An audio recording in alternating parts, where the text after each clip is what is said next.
Sunday രാവിലെ തൊട്ട് വൈകുന്നേരം വരെ ചില്ലൊക്കെ ചെയ്ത് ഒരു സിനിമയൊക്കെ കണ്ട് രാത്രിയായി കഴിഞ്ഞാൽ ഇതുപോലെ നിന്ന് ചിന്തിക്കാൻ തുടങ്ങും. എന്താ കാരണം? നാളെ രാവിലെ തിങ്കളാഴ്ചയാണ്, ഹോസ്റ്റലിലേക്ക് വീണ്ടും പോകണം. അപ്പോൾ അതിന് വേണ്ട സാധനങ്ങളൊക്കെ എടുത്ത് വെക്കാനുണ്ട്, ബെഡ്ഷീറ്റ് കൊണ്ടുപോകാനുണ്ട്. അപ്പോൾ അതൊക്കെ എടുത്ത് വെക്കായിരുന്നു ഞാൻ. നാളെ രാവിലെ ഇടാനുള്ള യൂണിഫോമും ഞാൻ മുന്നിൽ ടേബിളിൽ തന്നെ വെക്കും. കാരണം രാവിലെ നീറ്റായി ഇതൊന്നും തപ്പി നടക്കാനുള്ള നേരം ഉണ്ടാവില്ല. ഞാനാണെങ്കിൽ കഴിഞ്ഞ ദിവസം പ്ലേസ്മെൻറ്റ് ട്രെയിനിങ് കഴിഞ്ഞ് നേരെ വന്നതുകൊണ്ട് ഞാൻ പ്ലേസ്മെൻറ്റ് ട്രെയിനിങ്ങിൻ്റെ ബുക്ക് മാത്രമേ എടുത്തിട്ടുണ്ടായിരുന്നുള്ളൂ. എൻ്റെ ക്ലാസ്സിലേക്ക് വേണ്ട നോട്ട്ബുക്കും കാര്യങ്ങളൊക്കെ ഹോസ്റ്റലിലാണ്. അപ്പോൾ അതിനിപ്പോൾ അനഘാനെ വിളിച്ചിട്ട് നാളെ എടുക്കാൻ വേണ്ടി പറയണം.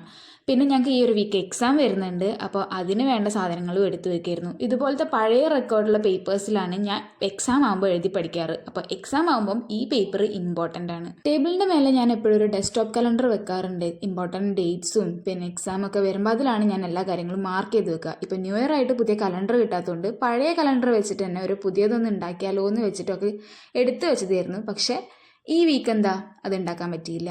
പിൻട്രസ്റ്റ് ഒക്കെ നോക്കി കാര്യമായിട്ടൊരു റെഫറൻസ് ഒക്കെ എടുത്ത് വെച്ചെങ്കിലും മടി കാരണം പിന്നെതാ ഇത് മൂലെ തന്നെയായി. എക്സാമിന് ഇനി ആകെ കുറച്ച് ദിവസം ഉള്ളതുകൊണ്ടും എൻ്റെ ഒരു ഫ്രണ്ട് ഇപ്പം മെസ്സേജ് അയച്ചിട്ട് പഠിക്കാൻ തുടങ്ങിയോ എന്ന് ചോദിച്ചതുകൊണ്ടും പഠിക്കാൻ ഒരു മോട്ടിവേഷനായി. അതുകൊണ്ട് കുറച്ചു നേരം ഇനി പഠിക്കാമെന്ന് വിചാരിച്ച് ഈ വീഡിയോയും എഡിറ്റ് ചെയ്ത് അപ്ലോഡ് ചെയ്ത് ഇനി വേഗം പോയി ഫുഡ് കഴിച്ച് കിടന്നുറങ്ങണം. കാരണം നാളെ രാവിലെ 5:30 എണീറ്റ് പോകാനുള്ളതാ. അപ്പം അത്രേ ഉള്ളൂ. ടാറ്റാ.